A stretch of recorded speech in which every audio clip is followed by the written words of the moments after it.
What happens when one of Hollywood's most respected actors sits down for what should be a simple interview, only to face a host who seems determined to tear him down? In just 37 seconds, Stephen Colbert would say something so shocking, so completely out of line, that it would turn a friendly chat into television's most explosive meltdown. This is the story of how one late-night host's ego and entitlement destroyed what should have been a celebration of cinema, leaving viewers stunned and an A-list star walking off set in disgust. The Late Show with Stephen Colbert was supposed to be different. After taking over from David Letterman, Colbert promised a more respectful, intelligent approach to late-night television. But on this particular evening, something was different about the host. Maybe it was the pressure of ratings. Maybe it was personal issues behind the scenes. But Stephen Colbert seemed ready for a fight. Liam Neeson walked onto that stage like he had done 1,000 times before on talk shows around the world. The veteran actor, known for his roles in Schindler's List, Taken, and countless other films, was there to promote his latest project. At 68 years old, Neeson had earned his place as one of cinema's most dignified performers. He had survived personal tragedy, built an incredible career, and maintained his reputation as a true gentleman of Hollywood. The audience welcomed him warmly as he settled into the guest chair. Neeson smiled and waved, completely unaware that he was about to become the target of one of television's most unprofessional attacks. "Liam Neeson, everyone," Colbert said, his voice carrying an unusual edge that sharp-eared viewers might have noticed. "The man who made kidnapping movies cool again." Neeson chuckled politely. "Well, I wouldn't put it quite like that, Stephen, but thank you for having me on the show." "Oh, come on," Colbert pressed, leaning forward in his chair with an aggressive posture. "You've made what, 3 Taken movies? 4? At some point, you have to admit you're just phoning it in for the paycheck." The audience shifted uncomfortably. This wasn't the playful ribbing that usually characterized late-night interviews. There was something genuinely hostile in Colbert's tone. Neeson's smile faltered slightly, but he maintained his composure. "I think that's a bit unfair, Stephen. Each film in the franchise had something different to offer, and I put my full effort into every role I take." "Really?" Colbert shot back, his voice dripping with sarcasm. "Because from where I'm sitting, it looks like you found a formula and decided to milk it dry. How many times can one man's family get kidnapped before it becomes a joke?" The camera caught the exact moment Neeson's expression changed. The friendly warmth disappeared, replaced by a look of genuine hurt and confusion. This was supposed to be a promotional interview, not an ambush. "I'm sorry," Neeson said slowly, "but I came here to talk about my new film, not to be insulted about my previous work." Colbert seemed to relish the discomfort he was causing. "Oh, so we can only talk about the projects you want to promote? That's not how this works, Liam. This is my show, and I'll ask whatever questions I want." The audience was dead silent now. Even the usually supportive crowd seemed to sense that something had gone very wrong. Behind the scenes, producers were likely scrambling, wondering if they should cut to commercial or let this disaster continue to unfold on live television. Neeson shifted in his seat, clearly trying to regain control of the situation. "Of course you can ask about my career, Stephen, but there's a difference between asking questions and being deliberately provocative for no reason." "Provocative?" Colbert laughed, but there was no humor in it. "I'm just being honest about what everyone's thinking. You used to be this serious, dramatic actor, and now you're basically the action movie equivalent of a parody of yourself." The insult hung in the air like a toxic cloud. Neeson's jaw tightened, and for a moment, the famous actor looked like he might actually lose his temper. But instead, he took a deep breath and tried once more to salvage the interview. "I've been fortunate enough to work in many different genres throughout my career," he said carefully. "I'm proud of all the work I've done, whether it's drama, action, or anything else." But Colbert wasn't finished. If anything, Neeson's measured response seemed to encourage him to push even harder. "You know what I think happened?" Colbert continued, his voice getting louder and more aggressive. "I think you got lazy. You found out you could just growl into a phone for 2 hours and make $20 million, so why bother with real acting anymore?" The audience gasped audibly. Even for late-night television, this was crossing every line of professional courtesy. Neeson's face flushed red, and his hands gripped the arms of his chair. "That is completely out of line," Neeson said, his famous voice steady but clearly strained. "I have never phoned in a performance in my entire career." "Really?" Colbert smirked, clearly enjoying the reaction he was getting. "Because I watched your last action movie, and I could swear I saw you checking your watch during the fight scenes." "That's enough," Neeson said firmly. "I don't know what your problem is tonight, Stephen, but this isn't an interview anymore. This is just you being cruel for entertainment." Colbert leaned back in his chair, spreading his arms wide in mock surprise. "Oh, now I'm the bad guy? I'm just asking the questions your fans are too polite to ask. When did Liam Neeson become so sensitive that he can't handle a little criticism?" "There's a difference between criticism and personal attacks," Neeson replied, his Irish accent becoming more pronounced as his anger grew. "You're not a film critic, Stephen. You're a talk show host, and you're supposed to be professional." "Professional?" Colbert laughed harshly. "You want to talk about professional? How professional is it to make the same movie over and over again? How professional is it to take roles just because they pay well, regardless of whether the script is any good?" The camera zoomed in on Neeson's face, capturing every flicker of emotion as he struggled to maintain his dignity in the face of this unprovoked assault. The veteran actor had faced down critics, difficult directors, and personal tragedy, but nothing had prepared him for this level of public humiliation. "I have never taken a role solely for money," Neeson said through gritted teeth. "Every project I choose has something that interests me, whether it's the character, the story, or the people I get to work with." "Come on, Liam," Colbert pressed, his tone becoming even more condescending. "You're telling me you saw deep artistic merit in Taken 3? You read that script and thought, this is going to challenge me as an actor?" Neeson's patience was clearly reaching its breaking point.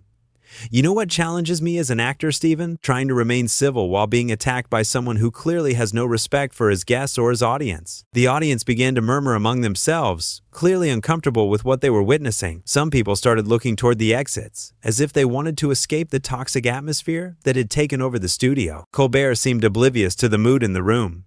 "Oh, so now I don't respect my audience? That's rich, coming from someone who thinks moviegoers are stupid enough to keep paying for the same recycled plot." "Stop," Neeson said, his voice rising for the first time.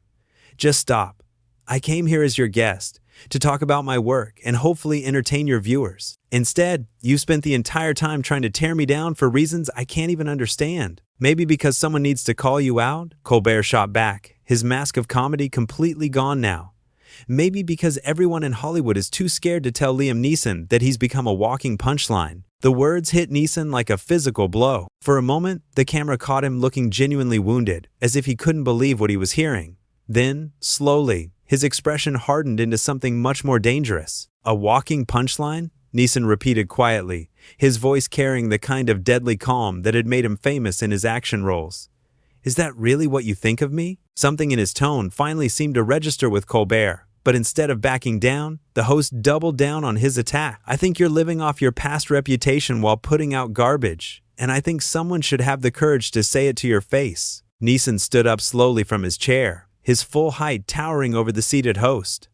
The studio fell completely silent, as if everyone was holding their breath. Even the camera operators seemed frozen, unsure whether to keep rolling or cut away. "You want courage, Stephen?" Neeson asked, his voice barely above a whisper but somehow filling the entire studio. "Let me show you what courage looks like."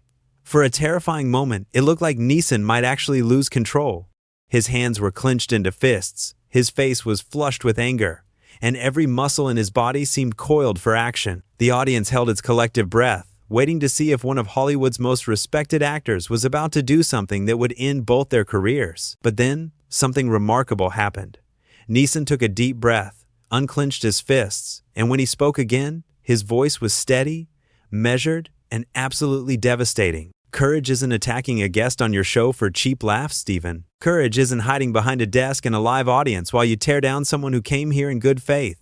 You want to know what courage is?" Colbert seemed to finally realize he had pushed too far. His cocky demeanor was cracking, replaced by something that looked suspiciously like fear.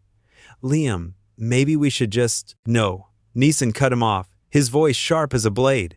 "You wanted to have this conversation, so let's have it. Courage is getting up every morning after your wife dies and finding a reason to keep going. Courage is taking on roles that scare you, that challenge you, that might fail spectacularly.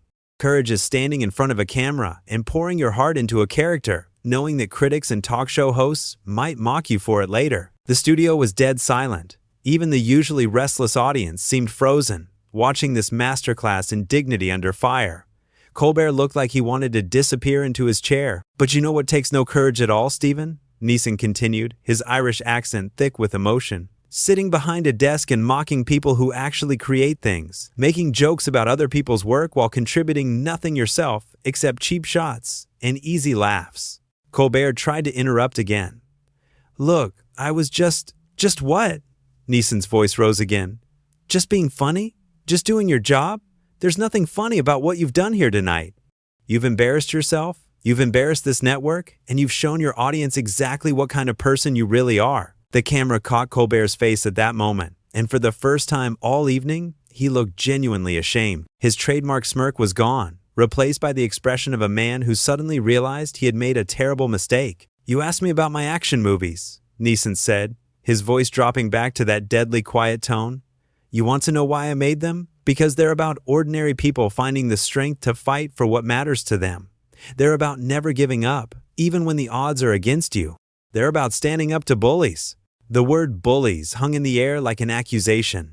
Everyone in the studio knew exactly who he was talking about. "And you know what, Steven? Every single one of those movies, even the ones you think are beneath me, has more heart and integrity than what you've displayed here tonight." Colbert finally found his voice, but it came out as a weak croak. "Liam, I think maybe we got off on the wrong foot here." Neeson looked down at him with something between pity and disgust.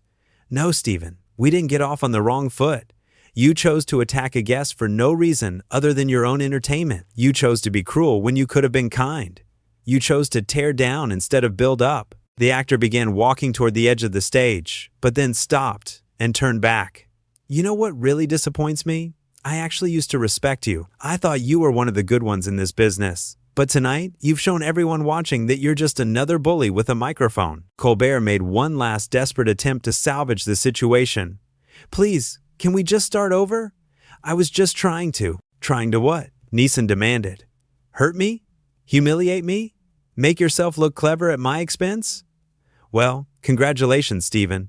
You've succeeded in showing everyone exactly who you are." The audience began to applaud. It started with just a few people, but quickly spread throughout the studio until it became thunderous. They weren't applauding the show or the host. They were applauding Liam Neeson for standing up to a bully with grace, dignity, and devastating effectiveness. Neeson nodded to the audience, his anger finally giving way to something sadder but more resolute. "Thank you all for coming tonight. I'm sorry you had to witness this." As he walked off the stage, the camera lingered on Colbert's face. The cocky talk show host who had started the evening so confident and aggressive now looked small, defeated, and utterly ashamed. The audience's applause continued, but it felt more like a rebuke than a celebration. "We'll be right back." Colbert mumbled into his microphone, but his voice was barely audible over the continuing applause for the man who had just walked off his set. In 37 seconds of cruel commentary, Stephen Colbert had destroyed his own reputation and handed Liam Neeson one of the most powerful moments in television history. The veteran actor had shown the world that sometimes the best way to deal with a bully isn't with fists or shouting, but with dignity, truth, and the kind of quiet strength that comes from knowing who you are and what you stand for. The Late Show would continue, but Stephen Colbert's reputation as a respectful, intelligent host had walked off that stage with Liam Neeson, never to return.